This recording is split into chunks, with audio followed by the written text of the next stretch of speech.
Mga kapuso, ngayong araw po makikita nating muli ang bagsik ng ating pambansang kamaong si Manny Pacquiao. Dagsana ang mga tao sa MGM Grand Arena sa Las Vegas, Nevada para sa inaabangang paghaharap nila ni Timothy Bradley Jr. Kampante si Pacman sa kanyang pagpasok sa MGM Grand Arena. Pero bago ang lahat ng excitement, syempre pa, sinimula ni Manny ang araw sa pagdarasal. Ang balita ni Connie Sison.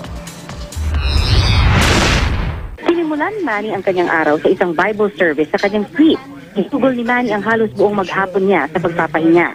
Nang gumising mula sa kanyang siesta, kumain siya ng hapunan alas 5 ng hapon. Ang kanyang ulam, ang paborito niyang tinolang native na manok, pakbet at adobo. Ito na ang huling kain niya bago tumungo sa MGM para sa rematch ngayong araw dito sa Las Vegas, Nevada. Pasado alas 5 ng hapon dito sa Las Vegas, tumulak na siya pa MGM Grand Arena. Lula ng puting limousine, kasabay ang katiwalang tauhan niya sa Team Pacquiao. Masaya at nakikipagbiroan ito habang nasa biyahe.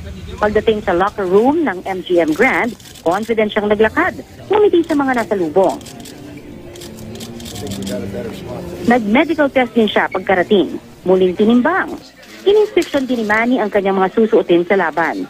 Pinuntahan din siya ng international boxing referee na si Kenny Bayless para bigyan ng go signal sa laban at pinaalalahanan sa guidelines ng boxing.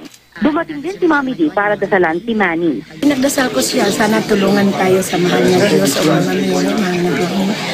Na sana andito ang Panginoon sa atin sa gitna.